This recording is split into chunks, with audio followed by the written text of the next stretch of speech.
Hello students, स्वागत है आप सभी का वाईफाई स्टडी डिफेंस चैनल पर। मैं दीपेंद्र सिंह आप सभी का स्वागत करता हूं आज की क्लास में, जो कि आज की आपकी क्लास होने वाली है रेगुलर पॉलीगन पर। बहुत इंपॉर्टेंट है, आप जानते हो। पहले हम इसका बेसिक समझेंगे और फिर इस पर बहुत सारे सवाल करने वाले हैं। तो आइए शुरू करते हैं आज की क्लास। मेरा नाम है दीपेंद्र सिंह और post graduate in mathematics, 2 bar SSB recommended और आपके एसएससी मेंस 2012 और 13 के एग्जाम में 182 और 190 मार्क्स स्कोर कर रखा हूँ। 7 साल से भी ज़्यादा का पढ़ाने का एक्सपीरियंस है और मैं CDS, FCAT, CAPF, SSC और रेलवे के बच्चों को मैथ्स पढ़ाता हूँ।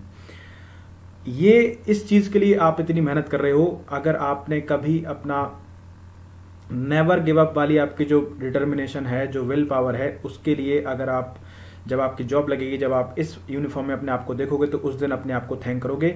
One day you will thank your self for never giving up. So never give up. अगर आप चाहते हो CDS की बहुत बेहतरीन तरीके से तैयारी करना चाहते हो तो आप SSC CDS के लिए आप अनअकैडमी को सब्सक्रिप्शन ले सकते हो अनअकैडमी पर।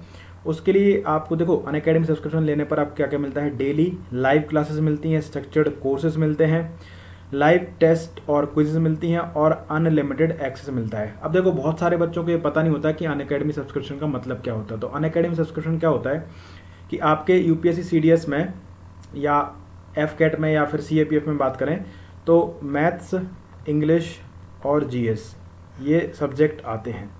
तो अगर आप अनअकैडमी सब्सक्राइब करते हो तो आपको सिर्फ एक सब्सक्रिप्शन की फी में ये सारे सब्जेक्ट मिलते हैं। मतलब आपको मैथ्स ही मिलेगी, इंग्लिश मिलेगा, GS ही मिलेगा। और जितनी भी faculty CDS, FCAT, CAPF category में पढ़ा रही होंगी, उन सब की क्लास आप एक ही सब्सक्रिप्शन में देख पाओगे। सबसे अच्छी बात।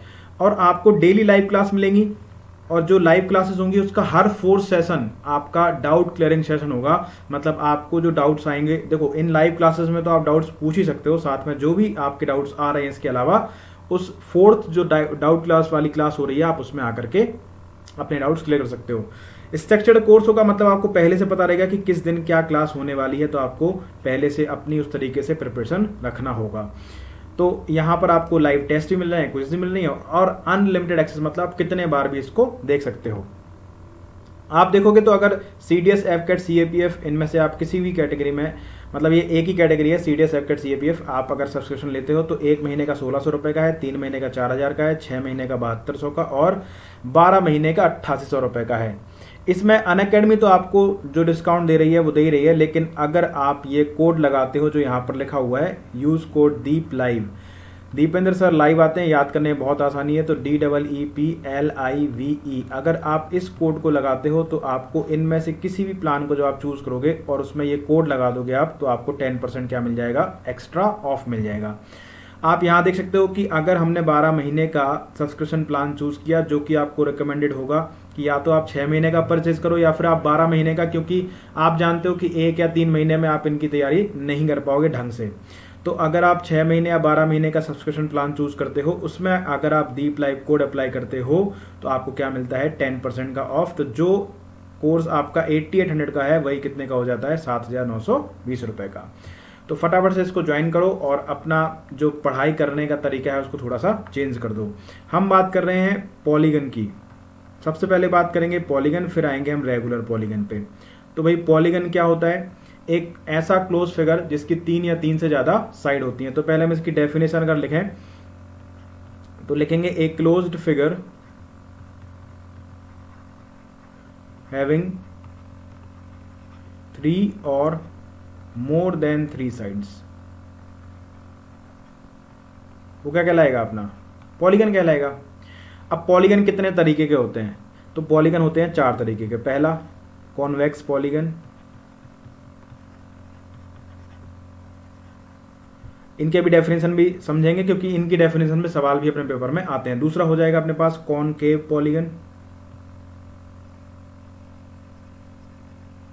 तीसरा हो जाएगा अपने पास रेगुलर पॉलीगन, जहां से सबसे ज्यादा सवाल आपके पेपर में आते हैं, रेगुलर पॉलीगन, और चौथा हो जाएगा irregular polygon,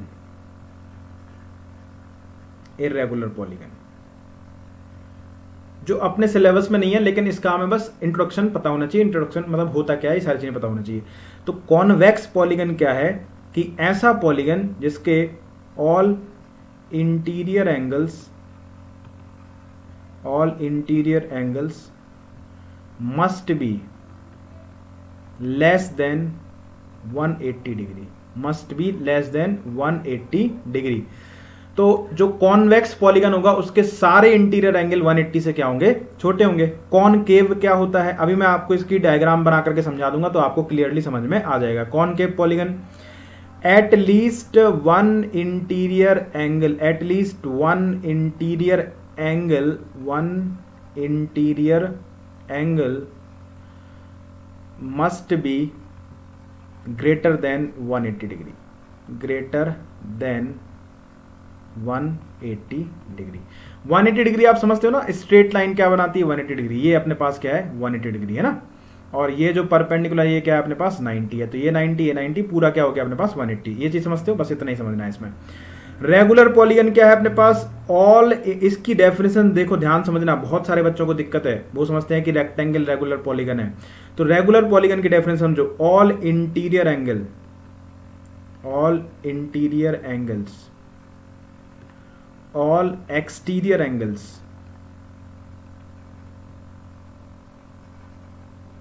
and all sides must be same, must be equal। देखो सिर्फ इंटीरियर एंगल बराबर हो जाएंगे तो रेगुलर पॉलीगन नहीं होगा, इंटीरियर एंगल ही बराबर होने चाहिए, एक्सटीरियर एंगल ही बराबर होने चाहिए और सभी साइड्स भी बराबर होने चाहिए, तब क्या होगा अपने पास ये रेगुलर पॉलीगन होगा। इसके बाद आता है इर्रेगुलर पॉलीगन। तो इर्रेगुलर क्या है, जो रेगुलर नहीं है, दैट इज नॉट रेगुलर, वो इर्रेगुलर है। नॉट रेगुलर क्या है अपने पास, इर्रेगुलर है। तो ये इनकी डेफिनेशन होगी। अब मैं आपको डायग्राम समझा देता हूं तो आपको और क्लियरली समझ में आ जाएगा कि सबसे पहले हम बात करते हैं कॉन्वेक्स पॉलीगन की। कॉन्वेक्स पॉलीगन का अपने पास डायग्राम मैं आपको बता देता हूं किस तरीके से होता है। तो सबसे पहले आ जाओ कॉन्वेक्स पॉलीगन, ठीक है, तो आपको और अच्छे से समझ में आ जाएगा अगर मैं डायग्राम समझा दूंगा। तो कॉन्वेक्स पॉलीगन की हमने डेफिनेशन क्या समझी है कि सारे जो इंटीरियर एंगल है 180 से छोटे होने चाहिए। तो आप एग्जांपल के लिए ले लो कोई भी ट्राइंगल, क्योंकि ट्राइंगल का तीनों एंगल का सम कितना होता है 180 होता है। तो हमने एक एग्जांपल के लिए ले लिया 60 डिग्री वाला इक्विलेटरल ट्राइंगल, तो ये अपने पास क्या हो जाएगा, कॉन्वेक्स पॉलीगन हो जाएगा। और कॉन्वेक्स पॉलीगन क्यों होगा, क्योंकि आप जानते हो 3 या 3 से ज्यादा साइड से जो क्लोज फिगर होता है उसको हम पॉलीगन बोलते हैं। तो ये अपने पास एक ट्राइंगल हो गया, या फिर आप बोल सकते हो कि एक क्वाड्रिलेटरल, क्वाड्रिलेटरल में जिसका एंगल अपने पास क्या हो 90 हो, सारे एंगल अगर 90 हो जाएंगे, जैसे रेक्टेंगल ले लो आप, है ना, या फिर स्क्वायर ले लो, कोई भी, मतलब एक एग्जांपल के लिए ले लिया रेक्टेंगल, क्वाड्रिलेटरल ले लो आप, और उसमें एंगल क्या होना चाहिए अपना, सारा एंगल जो सारे इंटीरियर एंगल है वो 180 से छोटे होने चाहिए। तो ये क्या आ गया अपने पास कॉन्वेक्स पॉलीगन। आपको सर कॉन्वेक्स समझ में आ गया, लेकिन कॉनकेव तो आज तक हमने देखा ही नहीं है। तो देखो कॉनकेव भी देख लो आप, कॉनकेव पॉलीगन, इसकी डेफिनेशन क्या है कि at least one interior angle of a polygon must be greater than 180 degree. तो आप देखोगे अगर मैं इस तरीके से एक डायग्राम बना देता हूं इस तरीके से, तो ये पॉलीगन है, क्यों, क्योंकि इसकी 4 साइडें देखो 1 2 3 एंड 4। अब जरा ये वाला एंगल देखो आप, ये वाला आपको मैंने ये बताया था कि स्ट्रेट लाइन क्या बनाती है 180 बनाती है।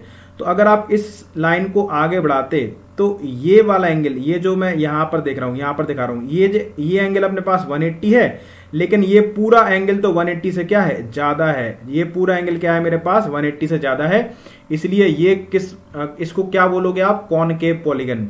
आपको सर क्या यही हो सकता है, नहीं और भी बना सकते हो आप। देखो इस तरीके से ऐसे ही बना सकते हो आप, इस तरीके से बना लो, ये भी बन गया। ये भी देखो, ये अपने पास 180 से ज्यादा है और ये वाला ही 180 से ज्यादा है। तो ये अपने पास एग्जाम्पल हो गया कॉनकेव पॉलीगन का। बस आप इनकी डेफिनेशन आनी चाहिए। इसके बाद अपने पास क्या है, रेगुलर पॉलीगन। अब आप देखो रेगुलर पॉलीगन नंबर 3।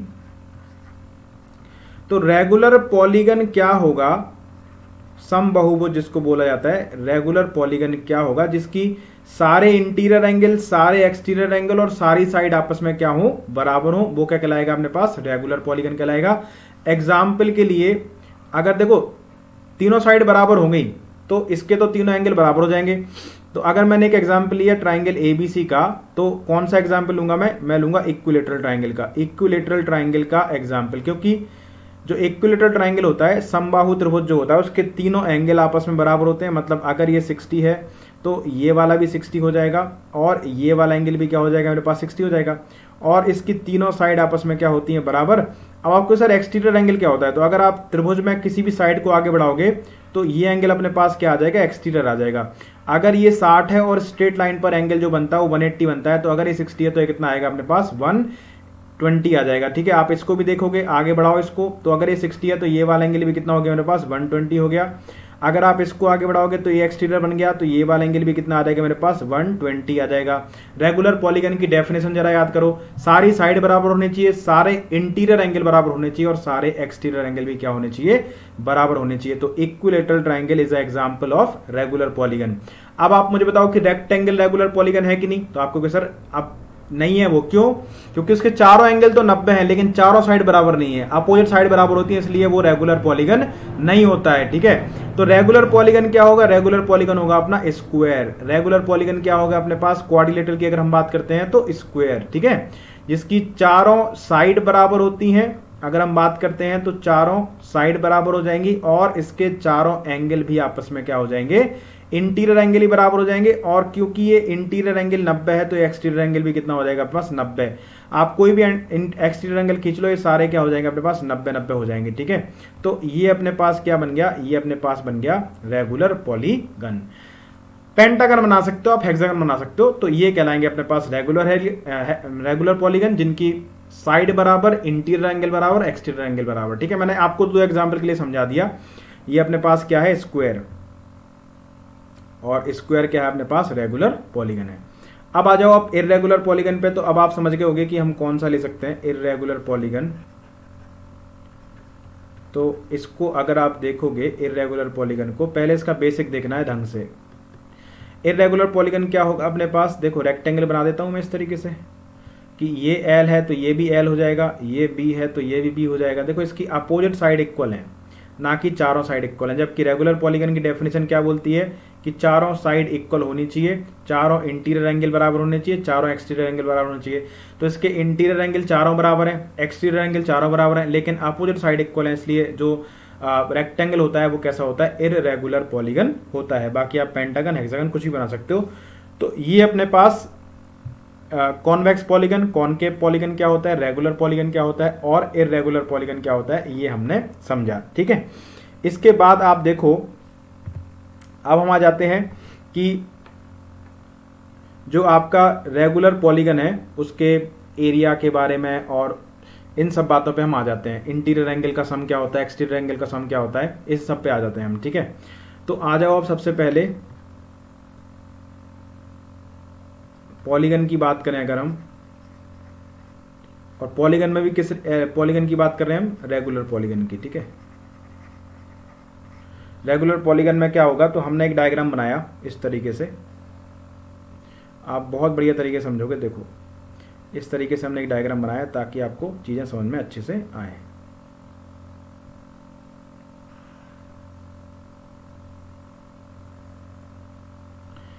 देखो इसको हमने नाम दे दिया कुछ A B C D E और F। अब ये अपने पास कितनी साइड है इस पॉलीगन में, 1 2 3 4 5 6 साइड है, मतलब ये क्या बन गया अपने पास, हेक्सागन बन गया। ठीक है, तो आप देख रहे होंगे कि इसको मैं बोल देता हूं इंटीरियर एंगल, ये अपने पास इंटीरियर एंगल नंबर 1, और ये एक्सटीरियर एंगल हो गया एक्सटीरियर एंगल नंबर 1, ये अपने पास हो गया। देखो ये हम जनरल फॉर्मूला बनाएंगे, लेकिन आपको एग्जांपल ले लूंगा मैं पेंटागन या हेक्सागन या क्वाड्रिलेटरल का, ये जनरल बात करूंगा मैं। ठीक है, ये अपने पास क्या आ गया, I2 आ गया, और ये क्या है अपने पास, E2 है। ये क्या है अपने पास, इंटीरियर एंगल, ये क्या है अपने पास, एक्सटीरियर एंगल। ये क्या है मेरे पास, I3 है, और ये क्या है मेरे पास, E3। ये क्या है मेरे पास, I4 है, और ये क्या है मेरे पास, E4 है। ये क्या है मेरे पास, I5 है, और ये क्या है मेरे पास, E5 है। ये क्या है मेरे पास, I6 है, और ये क्या है मेरे पास, E6 है। तो आप सबसे पहली चीज यहां पर देखो कि किसी सिंगल वर्टेक्स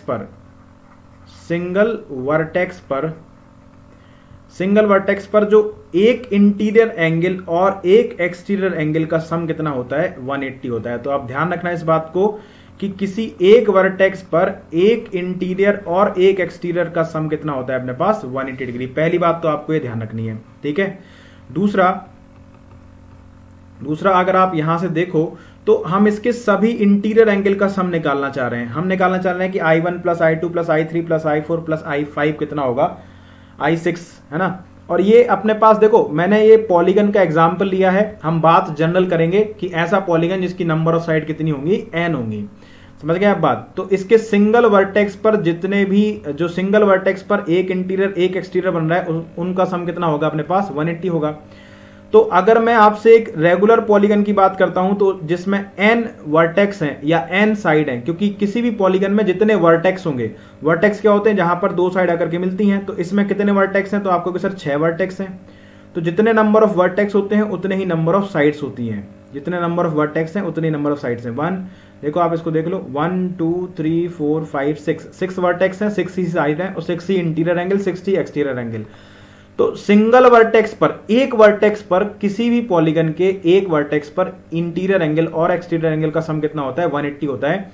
तो अगर किसी पॉलीगन में n वर्टेक्स हैं या n साइड हैं तो उसके n पर सम कितना आ जाएगा अपने पास, एक पर देखो पहले वर्टेक्स पर जो सम आएगा वो I1 प्लस E1, दूसरे वर्टेक्स पर जो सम आएगा वो I2 प्लस E2, तीसरे वर्टेक्स पर जो सम आएगा वो I3 प्लस E3। इस तरीके से हम क्या लिख सकते हैं कि जो nवा वर्टेक्स होगा IN प्लस EN, तो अगर एक वर्टेक्स था तो सम कितना था अपने पास 180, अगर n वर्टेक्स है तो सम कितना आ जाएगा अपने पास 180 इंटू n। इस बात को आपको क्या रखना है, याद रखना है, इस बात को आपको क्या रखना है, याद रखना है। और ये अपना भी हेल्प करेगा एक्सटीरियर एंगल का सम निकालने के लिए। अब हम आ जाते हैं सबसे पहले ये नंबर 3 पर आ जाते हैं कि इस पॉलीगन के, देखो ये आप इससे कंफ्यूज मत होना कि हमने हेक्सागन बनाया, हम यहाँ पर n लिख रहे हैं। हमने हेक्सागन सिर्फ आपको समझाने के लिए बनाया ताकि आपको चीजें दिखती रहें, हम बात करेंगे जनरल। अब हम इसको लिखते हैं कि sum of interior angle, sum of all interior angles of a polygon. अब मैंने यहां पर रेगुलर नहीं लिखा, मैंने क्या लिखा, पॉलीगन। किसी भी पॉलीगन के सभी इंटीरियर एंगल का सम कितना होगा।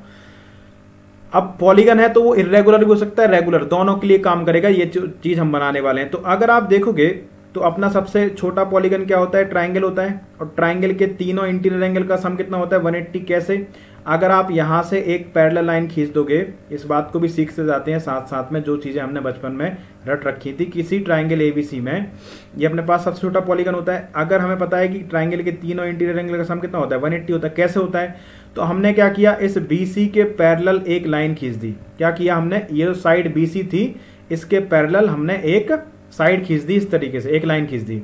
तो आप जानते हो कि ये एंगल अपने पास कितना है, A है, ये कितना है अपने पास, B है, और ये अपने पास कितना है, C है। एक छोटी सी बात सब जानते होंगे कि अगर दो पैरेलल लाइन को कोई लाइन इस तरीके से काटे तो अगर ये एंगल अपने पास B है तो अल्टरनेट इंटीरियर एंगल ये भी कितना हो जाएगा, B हो जाएगा। आप देखो ये आपने पैरेलल लाइन खींची यहां से और ये BC दूसरी पैरेलल लाइन है, तो अगर ये अपने पास B एंगल है तो ये भी कितना आ जाएगा, B आ जाएगा, अल्टरनेट इंटीरियर एंगल। उसी तरीके से अगर ये C है तो ये भी C आ जाएगा। तो और एक स्ट्रेट लाइन पर अभी भी आपने सीखा कि स्ट्रेट लाइन पर बनने वाले एंगल का सम कितना होता है, 180 होता है। तो आप कह सकते हो कि angle A plus angle B plus angle C कितना होता है मेरे पास, 180 डिग्री होता है। तो रटने की कोई जरूरत नहीं है, मैथ आपको दिखा दिखा के समझा दूंगा। अब देखो ये आपको पता चल गया, अगर नहीं पता था, ऐसा कोई भी स्टूडेंट नहीं होगा जिसको ये चीज पता ना होगी, किसी भी ट्राइंगल के तीनों इंटीरियर एंगल का सम 180 होता है ना। अब बात अलग है कि आप कभी स्कूल ना गए हो तो हो सकता ना पता हो। Angle A plus B plus C बराबर कितना अपने पास, 180 डिग्री। अब आप देखो ये ट्राइंगल का आ गया, तो ट्राइंगल में नंबर ऑफ साइड कितनी थी, नंबर ऑफ साइड थी 3, तो ट्राइंगल कितना बना अपने पास, 1। इस बात को देख लेना, ये क्या लिखता जा रहा हूं मैं, ठीक है। अगर हम क्वाड्रिलेटरल की बात करते हैं, कोई सा भी क्वाड्रिलेटरल, चाहे वो रेगुलर हो चाहे वो इर्रेगुलर हो, कोई सा भी हो, अगर आप क्वाड्रिलेटरल की बात करते हो तो यहाँ कितने ट्राइंगल होते हैं अपने पास, आपको सर यहाँ पर 2 ट्राइंगल होते हैं, होते नहीं होते हैं। तो इस ट्राइंगल के तीनों इंटीरियर एंगल का सम 180 और इस ट्राइंगल के भी तीनों इंटीरियर एंगल का सम 180। तो आप ये जानते हो कि किसी भी क्वाड्रिलेटरल के चारों इंटीरियर एंगल का सम कितना होता है, 360। आप कहते हो कि हम भली बात ही जानते हैं।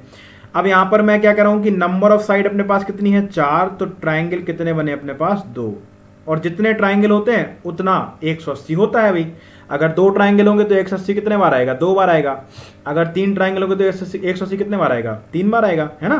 अब अगर हम बात करते हैं इसकी आगे, अगर 4 साइड के आगे आए तो 5 साइड पे, जिसको हम कहते हैं पेंटागन, तो पेंटागन अगर आप देखोगे तो कुछ इस तरीके से होता है, मैंने ऐसे बना लिया, ठीक है। रेगुलर नहीं है, रेगुलर भी हो सकता है, इरेगुलर भी हो सकता है। इसमें आप देखो कि एक ट्राइंगल ये बन गया और एक ट्राइंगल अपने पास ये बन गया। यहां पर इस ट्राइंगल के तीनों इंटीरियर एंगल का सम 180, इस ट्राइंगल के तीनों इंटीरियर एंगल का सम 180 और इस ट्राइंगल के भी तीनों इंटीरियर एंगल का सम 180। तो आप बताओ यहां पर नंबर ऑफ साइड कितनी है? 5। तो ट्राइंगल कितने बचे अपने पास? ट्राइंगल कितने बने अपने पास? 3 ट्राइंगल बने। तो आप एक चीज देख रहे होगे कि जितनी नंबर ऑफ साइड होती है उससे 2 ट्राइंगल कम बनते हैं। अगर यहां पर नंबर ऑफ साइड 3 थी तो ट्राइंगल 1 बना था, यहां नंबर ऑफ साइड 4 है तो ट्राइंगल 2 बने, यहां नंबर ऑफ साइड 5 है तो ट्राइंगल कितने बने? 3 बने। आप आ जाओ रेगुलर हेक्सागन पे, या रेगुलर नहीं कोई भी हेक्सागन, रेगुलर हो चाहे इरेगुलर। इधर से अगर आप देखोगे, यहां शायद नहीं दिखेगा आपको, मैं इसको मिटा देता हूं, थोड़ा सा इधर बनाता हूं। आप बात समझ गए होगे मैं क्या कहना चाह रहा हूं। अगर मैं यहां पर देखूं एक रेगुलर हेक्सागन या इरेगुलर कोई भी हेक्सागन बनाता हूं, हेक्सागन बोल देता हूं। अगर मैंने एक हेक्सागन बनाया तो उसमें आप देखोगे तो आपको कितने ट्राइंगल मिलेंगे? तो आपको सर एक ट्राइंगल ये मिलेगा, इसको आप इससे मिला दो तो एक ये मिल जाएगा और एक ये और एक ये, 4 ट्राइंगल में नहीं मिले। इसका सम 180, इसका सम 180, इसका सम 180 और इसका भी सम कितना आएगा अपने पास? 180 आएगा। तो यहां पर नंबर ऑफ साइड कितनी थी? 6 थी। तो ट्राइंगल कितने बने अपने पास? 4। तो आप एक चीज समझ गए कि जितनी नंबर ऑफ साइड होती हैं उससे 2 कम क्या बनते हैं अपने पास? ट्राइंगल बनते हैं। तो अगर किसी पॉलीगन में नंबर ऑफ साइड n है, मैं यहां पर बताता हूं आपको छोटी सी जगह पर, यहां पर देखना, अगर किसी पॉलीगन में चाहे वो रेगुलर हो चाहे इरेगुलर हो, अगर नंबर ऑफ साइड्स अपने पास n होंगी तो उस पॉलीगन में ट्राइंगल कितने बनेंगे अपने पास? n-2 ट्राइंगल बनेंगे। और आप जानते हो कि एक ट्राइंगल के सभी इंटीरियर एंगल का सम 180 होता है, इसीलिए n-2 ट्राइंगल के इंटीरियर एंगल का सम कितना हो जाएगा अपने पास? n-2 into 180। देखो यहां पर 2 ट्राइंगल बने थे तो 2 इंटू 180 आया था, और यहां पर 3 ट्राइंगल बने थे तो 3 इंटू 180 आया। याद कर लो कि पेंटागन के सभी 5 इंटीरियर एंगल का सम कितना होता है? 540। यहां पर कितनी साइड थी? 6। ट्राइंगल कितने बने थे? 4। 180 से गुणा कर दो, कितना हो जाएगा अपने पास? 720 हो जाएगा। तो ये चीजें याद कर लो कि पेंटागन के सारे इंटीरियर एंगल का सम 540 होता है और हेक्सागन के 6 इंटीरियर एंगल का सम कितना होता है? 720 होता है। इसका मतलब अगर हम बात करते हैं, नेक्स्ट स्लाइड पे आ जाओ, अगर हम बात करते हैं नंबर 3 की, थोड़ा सा वहां पे जगह कम बची थी, नंबर 3 की बात करें तो अपने पास आ जाएगा sum of all interior angles of a polygon. मैंने क्या लिखा यहां पर? पॉलीगन लिखा, इज इक्वल टू क्या होता है अपने पास? n-2 into 180 degree, n-2 into 180 degree. किसी भी पॉलीगन के आप सभी इंटीरियर एंगल का सम निकाल सकते हो इससे। लेकिन जब हम ईच इंटीरियर एंगल की बात करेंगे, ईच इंटीरियर एंगल की बात करेंगे, किसकी बात करेंगे? ईच इंटीरियर एंगल की। तो अब ये कहानी बढ़ जाएगी 2 पार्ट में। एक तो बढ़ जाएगी रेगुलर पॉलीगन में, कि अगर रेगुलर पॉलीगन होगा तब क्या होगा,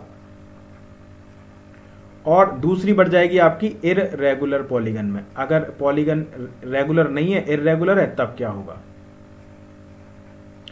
देखो आप जानते हो कि एक अपने पास एग्जांपल के लिए बनाता हूं इक्विलेटरल ट्रायंगल, इसके तीनों इंटीरियर एंगल का सम कितना होता है? 180। और क्योंकि तीनों साइड बराबर हैं तो तीनों एंगल बराबर होंगे, तो अगर आप 180 को 3 से भाग कर देते तो आपको कितना मिल जाता है? 60 मिल जाता है। तो आपने क्या किया, सम को, जो इनके इंटीरियर एंगल का सम था उसको आपने नंबर ऑफ साइड्स या नंबर ऑफ वर्टेक्स बोलो, उससे आपने डिवाइड कर दिया तो आपको ईच इंटीरियर एंगल मिल गया। क्यों? क्योंकि ये रेगुलर पॉलीगन था।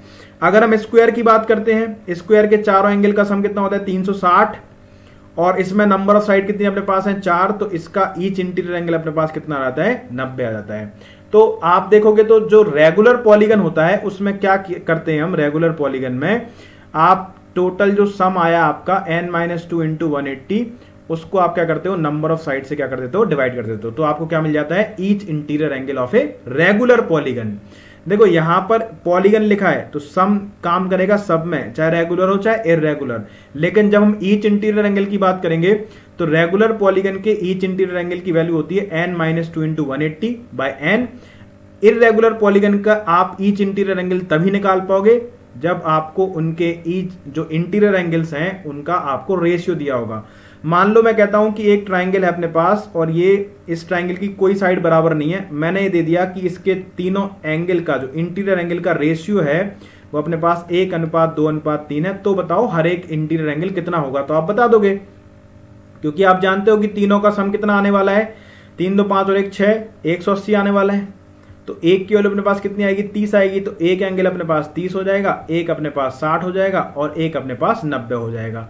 तो हम बता सकते हैं कि इसका ईच इंटीरियर एंगल कितना होगा, लेकिन हम ये नहीं कह सकते हैं कि ईच इंटीरियर एंगल बराबर होगा। क्यों? क्योंकि साइड बराबर नहीं थी।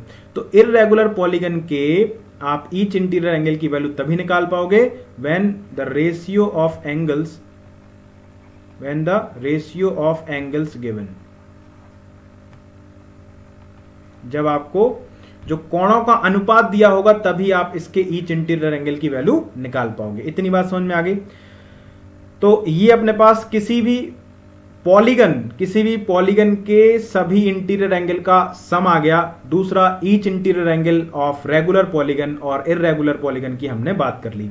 हर एक चीज की बात करते जाएंगे तो कुछ बचेगा ही नहीं पढ़ने के लिए, तो एग्जाम में कुछ भी आ जाए हम सबका आंसर दे पाएंगे। Number 4, sum of all exterior angles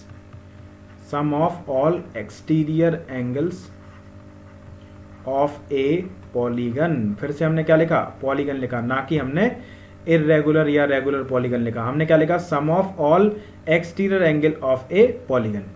तो आपने इससे पहले अगर आप देखो ध्यान से तो हमने क्या लिखा था, हमने ये लिखा था ना दूसरी नंबर चीज, I1 + E1 + I2 + E2 + I3 + E3 dash dash IN + EN बराबर 180 इंटू n।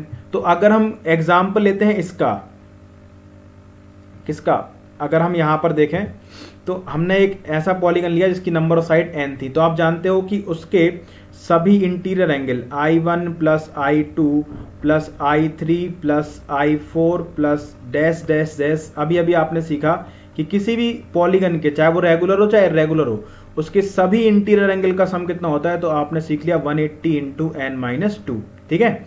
और इससे पहले जो हमने कंडीशन क्या सीखी है कि एक वर्टेक्स पर इंटीरियर और एक्सटीरियर एंगल का सम 180 होता है। तो अगर पॉलीगन में n साइड्स हैं, यहां पर IN लिख लो आप, यहां पर n साइड्स हैं, तो इनका सम कितना हो जाएगा, I2 + E2 + dash dash dash dash dash, ये हो जाएगा अपने पास IN + EN is equal to अपने पास कितना, 180 इंटू n। ये हमने सीखा था इससे पहले वाली कंडीशन से। ये अभी सीखा था कि किसी भी पॉलीगन के सभी इंटीरियर एंगल का सम 180 इंटू n-2 होता है। और एक वर्टेक्स पर, अगर एक वर्टेक्स पर देखोगे तो इंटीरियर और एक्सटीरियर का सम 180 होता है। तो किसी पॉलीगन में अगर n साइड है तो उसके n वर्टेक्स पर इंटीरियर और एक्सटीरियर का सम कितना होगा, 180 इंटू n होगा। तो आप यहां से देख सकते हो कि I1 + I2 + I3 प्लस यहां से IN तक की वैल्यू अपने पास कितनी है, ये है। तो आप यहां से क्या कर सकते हो, 180 into n-2 + E1 + E2 + E3 + dash dash dash EN बराबर अपने पास कितना है, 180 इंटू n है कि नहीं। अगर आप इसको देखोगे तो ये कितना हो जाएगा अपने पास, 180 into n -360 + E1 + E2 + E3 dash dash dash कहाँ तक अपने पास, EN तक। तो ये कितना आ जाएगा अपने पास, 180 इंटू n आ जाएगा। अब 180 इंटू n से 180 इंटू n कट गया, ये माइनस के 360 से जाकर के प्लस हो जाएगा। तो यही तो हमें पता करना था कि किसी भी पॉलीगन के सभी एक्सटीरियर एंगल का सम कितना होता है।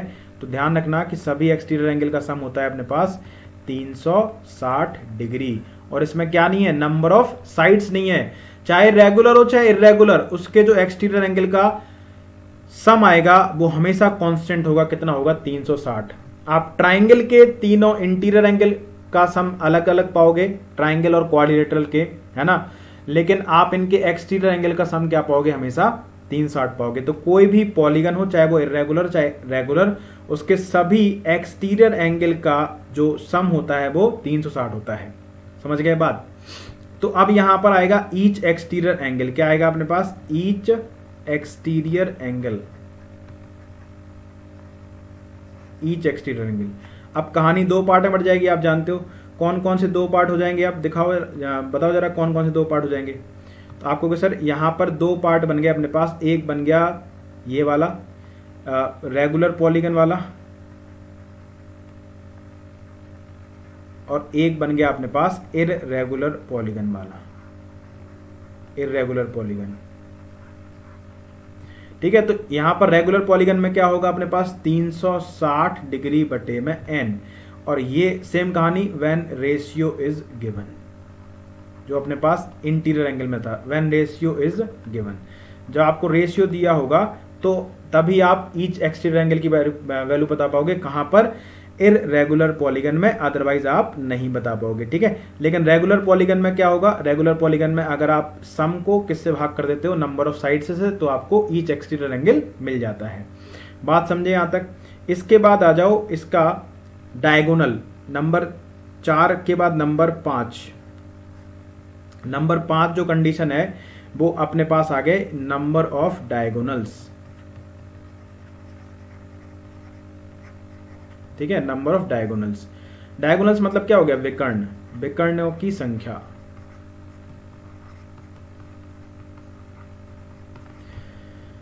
अब जैसे मान लो मैंने एक खींचा, क्या कोई पेंटागन है अपने हिसाब से, ठीक है, मान लो इस तरीके से एक पेंटागन है और इसमें कितनी साइड है अपने पास, तो आपको सर 5 साइड है। तो डायगोनल क्या होता है, डायगोनल कब बनेगा, अगर हम कोई भी दो वर्टेक्स को मिला देते हैं, दो वर्टेक्स को मिला देते हैं इस तरीके से, तो हमें ये साइड मिल गई। लेकिन अगर हम इस वर्टेक्स को इससे मिला देते हैं तो ये क्या मिल गया अपने पास, डायगोनल मिल गया। इस वर्टेक्स को इससे मिला देते हैं तो हमें डायगोनल मिल जाता है।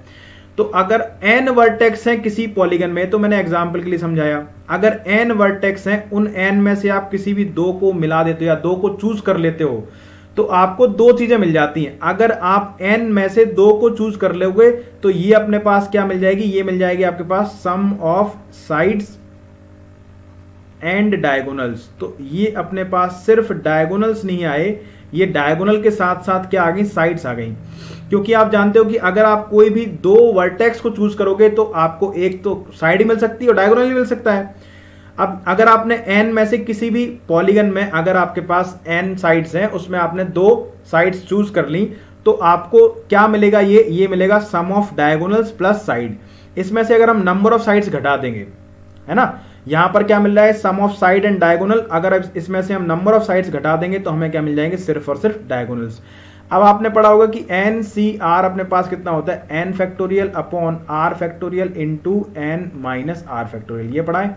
तो बस ये लगा देते हैं यहां पर, ये क्या आ जाएगा, n factorial upon 2 factorial into n minus 2 factorial, और माइनस कितना अपने पास n, और n फैक्टोरियल अपने पास कितना होता है, n फैक्टोरियल होता है n, n minus 1, n minus 2, dash dash dash, जब तक कि कितना नहीं मिल जाता, हमें 1 नहीं मिल जाता।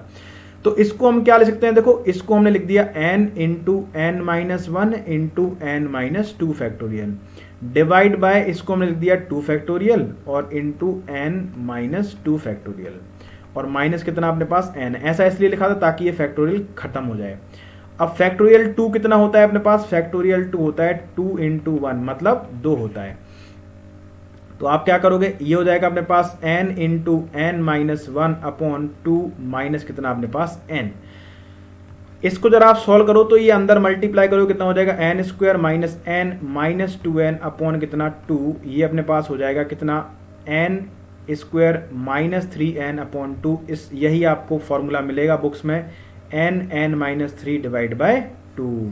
तो आपको क्या याद रखना है कि नंबर ऑफ डायगोनल्स अपने पास किसी भी पॉलीगन में, चाहे वो रेगुलर हो और चाहे वो इररेगुलर, किसी भी पॉलीगन में जो आपके नंबर ऑफ डायगोनल्स होते हैं वो होते हैं एन माइनस 3 डिवाइड बाय 2, जहां पर n क्या है आपकी, जहां पर n आपकी है नंबर ऑफ साइड्स, n आपकी है नंबर ऑफ साइड्स, ध्यान रखना है इस बात को, ठीक है। नंबर ऑफ डायगोनल्स किसी भी रेगुलर पॉलीगन में या इररेगुलर पॉलीगन में पूछे तो झिझकना मत, यही फॉर्मूला लगा देना, एन माइनस 2 डिवाइड बाय 2, ठीक है। इसीलिए ट्राइंगल में कितने पॉलीगन होंगे, ट्राइंगल में कितने डायगोनल होंगे, ट्राइंगल में एक भी डायगोनल नहीं होगा। क्यों, क्योंकि अगर आप n को 3 रख दोगे तो आपको क्या मिलेगा, 0 मिलेगा। अब आपके लिए एक सवाल है कि ऐसा कौन सा पॉलीगन है, ऐसा कौन सा पॉलीगन है जिसमें नंबर ऑफ डायगोनल्स और नंबर ऑफ साइड्स बराबर होती है, सोचना है इसको, ठीक है। Number of diagonals is equal to number of sides होती है। आप कमेंट में आंसर लिख करके बताना, number of diagonals is equal to number of sides होती है, ऐसा कौन सा पॉलीगन होता है। ये आपको क्या करना है, कमेंट्स में लिख करके बताना है। तो हमने इंटीरियर एंगल का सम देख लिया, हमने एक्सटीरियर एंगल का सम देख लिया, हमने ये देख लिया कि सिंगल वर्टेक्स पे इंटीरियर एक्सटीरियर का सम कितना होता है वो देख लिया, हमने नंबर ऑफ डायगोनल्स देख लिए, डायगोनल भी देख लिया हमने। अब आ जाओ आप एरिया ऑफ पॉलीगन पे, सबसे important number 6, area of a polygon. लेकिन हम बात करेंगे इसकी रेगुलर पॉलीगन की अब, ठीक है। Area of a regular polygon, area of a regular polygon कैसे निकाला जाता है? देखो दो तरीके हैं, एक तो ज्यादा दिमाग लगा करके और एक कम दिमाग लगा करके, ठीक है। आप देखो सबसे पहले अगर मैं इस तरीके का आपको बताता हूं, दो टाइप है इसके। इस तरीके से अगर आप देखोगे तो हमें बनाना था एक पेंटागन और हम स्क्वायर बना रहे हैं, ठीक है। हमने एक पेंटागन बनाया, आप कोई बना सकते हो, पेंटागन जरूरी नहीं है पेंटागन बनाओ। हमने इस तरीके से एक पेंटागन बना लिया और ठीक है, इसके अंदर मैंने एक सर्कल खींचा। क्या खींचा? सर्कल, समझाने के लिए, ताकि आपको जो मैं समझाना चाहता हूँ वो चीज़ समझ में आए आपको।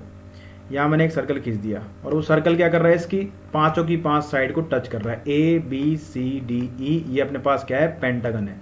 और कैसा पेंटागन है? रेगुलर पेंटागन है, मतलब 5 की 5 साइड आपस में क्या होंगी इसकी? बराबर। तो ये जो सर्कल का सेंटर है, अगर मैं इसको इससे मिला देता हूं तो ये अपने पास क्या बनेगा? परपेंडिकुलर। आप ध्यान रखना कि जो किसी भी पॉलीगन के अंदर अगर कोई रेगुलर पॉलीगन है, ध्यान सुनना बात को, अगर किसी रेगुलर पॉलीगन के अंदर आपने एक सर्कल बनाया तो उस सर्कल को जब आप साइड से मिलाओगे तो वो हमेशा परपेंडिकुलर बनेगा और वही क्या होगी? सर्कल की रेडियस। इसको आप इन रेडियस बोलते हो। ये चीज ध्यान रखना, आगे हम पढ़ते जाएंगे तो ये चीजें और क्लियर होती जाएंगी, अभी आप ध्यान रखते जाओ, ठीक है। ये भी क्या होगा? अपने पास आर होगा और ये टेंजेंट अगर आपने सुनी हो तो ये 90 बन जाएगी ना। टेंजेंट क्या बनाती है? 90। ये भी क्या होगा अपने पास? 90 हो जाएगा, ये आर हो जाएगा। ये भी क्या हो जाएगा अपने पास? ये भी 90 बना देगा क्योंकि टेंजेंट है, ये भी आर हो जाएगा। और ये भी क्या बना देगा अपने पास? 90। और ये अपने पास क्या हो जाएगा? आर। अगर मैं इन वर्टेक्स को भी मिला देता हूं, अब आपको चीजें और क्लियर हो जाएंगी। अगर मैं इन वर्टेक्स को मिला देता हूं तो आपको जो ट्रायंगल दिख रहे हैं, 5 ट्रायंगल दिख रहे होंगे अब आपको, है ना। इस तरीके से कितने ट्रायंगल दिख रहे हैं आपको? 5। तो क्या मैं इनका एरिया आपसे पूछूं तो आप बता दोगे इनका एरिया? आपको सर बिल्कुल बता देंगे। अगर मैं बोलता हूं आपसे कि जैसे मान लो ये अपने पास O है, तो इस वाले ट्रायंगल का अगर मैं एरिया निकालूं, कौन से वाले का? O, C और D का। तो आप जानते हो किसी भी ट्रायंगल का एरिया, तो अगर मैं पूछ रहा हूं ट्रायंगल OCD का एरिया, तो आप कह दोगे sir half into base. Base कितना है? A और हाइट कितनी है? परपेंडिकुलर डिस्टेंस कितनी है उस साइड पर? R है। उतना ही एरिया इसका भी होगा, उतना ही एरिया इस वाले ट्रायंगल का भी होगा, उतना ही एरिया इस वाले ट्रायंगल का भी होगा, उतना ही एरिया इस वाले ट्रायंगल का भी होगा। इसका मतलब है अगर मैं इसमें 5 से मल्टीप्लाई कर देता हूं तो हमें क्या मिल जाएगा? एरिया ऑफ पेंटागन ABCDE, है ना। एरिया ऑफ पेंटागन ABCDE मिल जाएगा, नहीं मिल जाएगा? ABCDE मिल जाएगा। तो अगर किसी पॉलीगन में, किसी रेगुलर पॉलीगन में नंबर ऑफ साइड्स n होंगी तो उसका एरिया आप कैसे निकालोगे? एरिया ऑफ रेगुलर पॉलीगन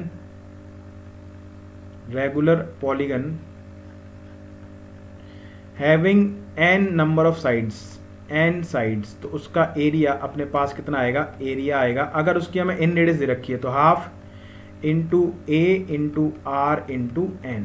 उसका एरिया आप कैसे निकालोगे? Half into a into r into n। लेकिन ये तभी निकाल पाओगे आप जब उसकी आपको इन रेडियस दे रखी हो, उसकी आपको साइड की लेंथ दे रखी हो। तो ये किसी में भी लग जाएगा, आप लगा सकते हो। जैसे मैंने कह दिया कि किसी रेगुलर पॉलीगन की साइड अपने पास 12 है और इन रेडियस अपने पास 14 है, तो बताओ उसका एरिया कितना आएगा? तो आप क्या लिखोगे? आप लिखोगे half into a into r. और मैंने कह दिया वो पॉलीगन है अपने पास रेगुलर हेक्सागन, तो उसमें साइड कितनी आ जाएगी अपने पास? 6 आ जाएंगी। मतलब n की जगह आप कितना रख दोगे? 6 रख दोगे। n की जगह आप कितना रख दोगे? 6 रख दोगे। बात समझे यहां तक?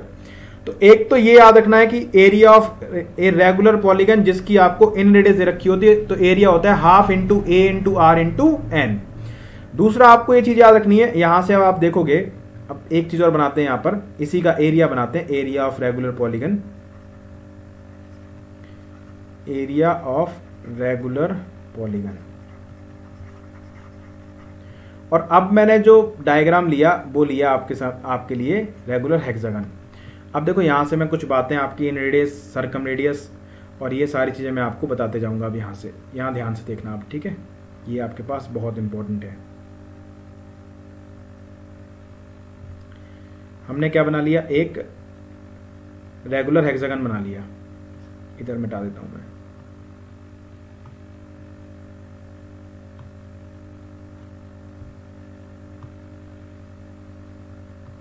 इसको यहां पर ले आता हूं और इसको इससे मिला देता हूं, ठीक है।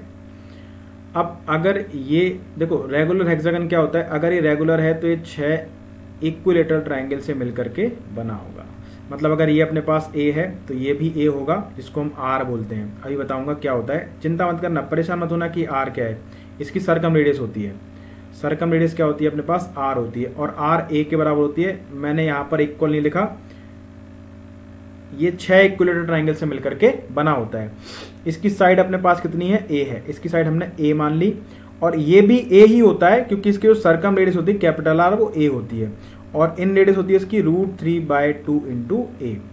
आप जानते हो कि अगर ये रेगुलर पॉलीगन है, रेगुलर पॉलीगन की एक और आप कंडीशन समझ लो कि उसके सारे सेंटर सेम पॉइंट पर होते हैं। अभी आपको अगर नहीं समझ में आता कोई टेंशन नहीं है, जब आप आगे ट्राइंगल पढ़ोगे, ट्राइंगल जब स्टार्ट करेंगे तो उसमें आपको क्लियर समझ में आ जाएगा कि रेगुलर पॉलीगन मतलब वहां पर जो ट्राइंगल होगा इक्विलेटरल, तो उसके सारे पॉइंट सेम पॉइंट पर होते हैं, सारे सेंटर सेम पॉइंट पर होते हैं, ठीक है। अभी आप समझो कि यही इसका इन सेंटर होगा, यही सर्कम सेंटर होगा, यही सबको सारे सेंटर ये होंगे।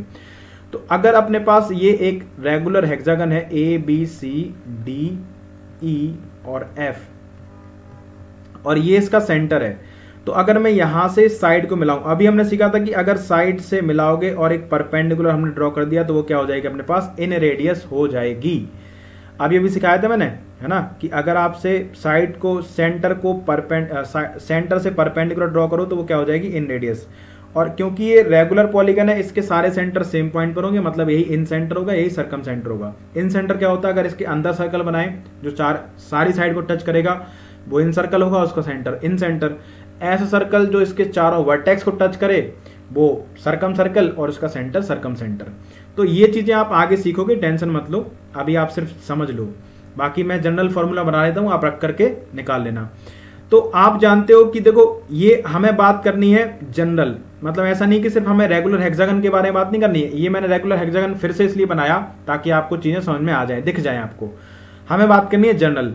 तो आप जानते हो कि ये पूरा सर्कल एंगल कितना होता है, 360। तो अगर मैं ये वाला एंगल निकालूं यहां से यहां तक, तो ये एंगल अपने पास कितना आ जाएगा। इसमें अगर हम जनरल बात कर रहे हैं तो इसको आप जानते हो कि अगर इसको आप n से डिवाइड कर दोगे तो ये पूरा एंगल अपने पास कितना आ जाएगा, 360 डिग्री डिवाइड बाय n आ जाएगा। क्योंकि ये n पार्ट में डिवाइड है, n ट्राइंगल बनेंगे, एक ये बना, एक ये बना, एक ये बना, एक ये बना, सबके एंगल बराबर होंगे क्योंकि इक्विलेटरल बन रहे हैं। तो इस तरीके से अगर आप इसको n ट्राइंगल से मतलब n से भाग कर दोगे, जितनी साइड है उतने ही ट्राइंगल बन रहे हैं, तो आप n से मतलब नंबर ऑफ साइड से भाग कर दोगे तो आपको क्या मिल जाएगा, यहाँ पर ये एंगल मिल जाएगा। और ऐसा ट्राइंगल जिसकी 2 साइड बराबर होती हैं वो ट्राइंगल का जो परपेंडिकुलर होता है वही इसका एंगल बाइसेक्टर भी होता है। अभी आप सुनते जाओ बस, ठीक है। तो अगर आप ये वाला एंगल देखो या आप ये वाला एंगल देखो, ये दोनों अपने पास कितने हो जाएंगे, 180 डिग्री डिवाइड बाय n हो जाएंगे। ये वाला भी 180 डिग्री डिवाइड बाय n हो जाएगा और ये वाला भी 180 डिग्री डिवाइड बाय n हो जाएगा। अब मैं इस ट्राइंगल को बाहर निकाल लेता हूं ताकि आपको बातें और अच्छे समझ में आए। इस वाले ट्राइंगल को हमने यहाँ पर बाहर निकाल लिया। ये अपने पास अगर O मान लेता हूं, इसको हम P मान लेते हैं, तो हम इस वाले ट्राइंगल की बात कर रहे हैं, O P और D। ये अपने पास कितना है, 90।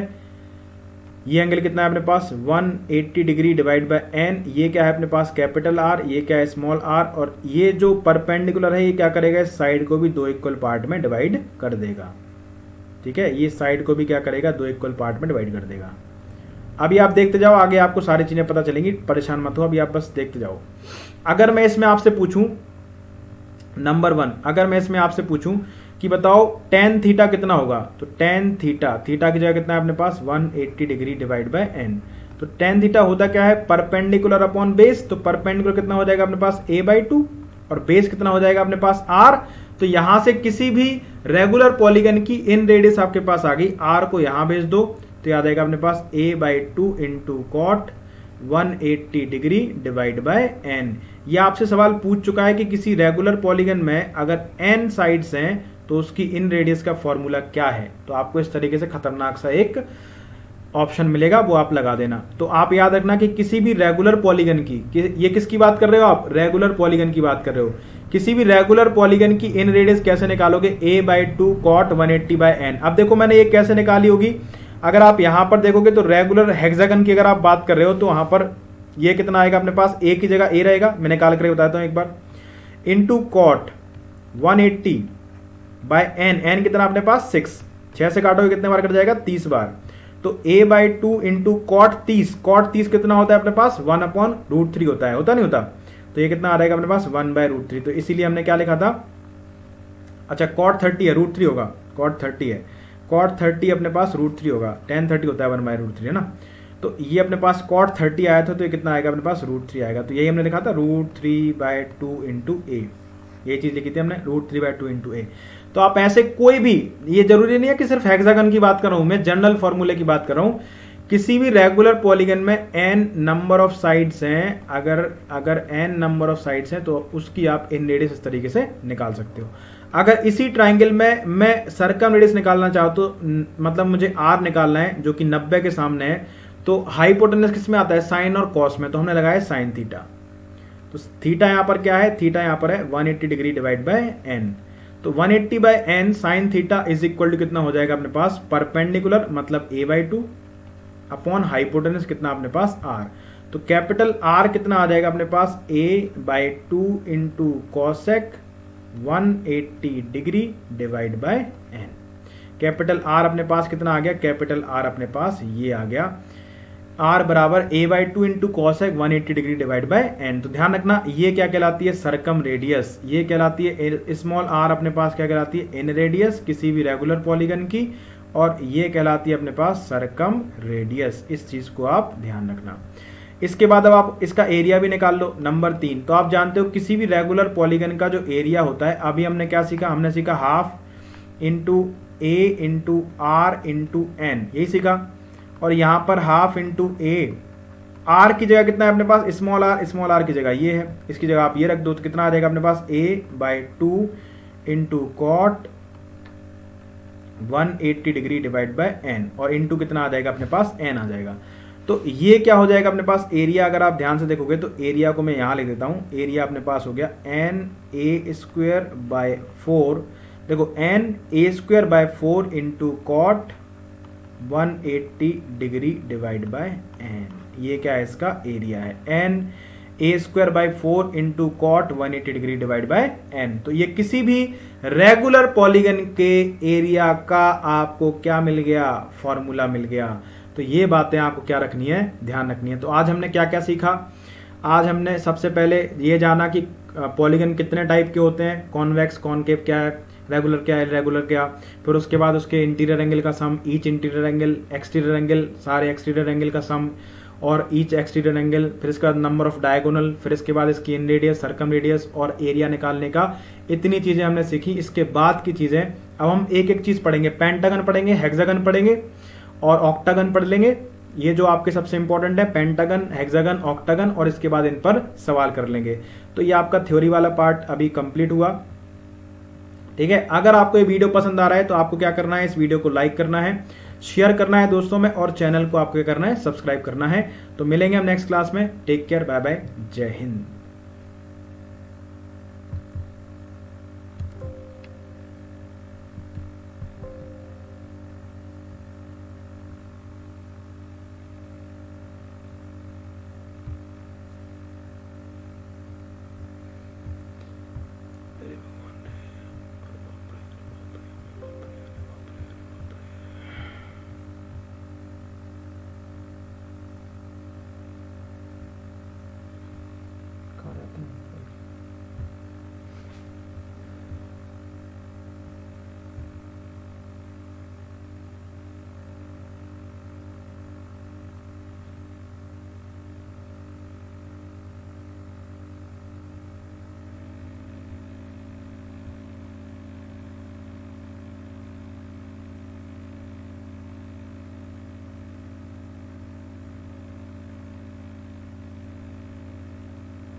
context of the file makes sure the file is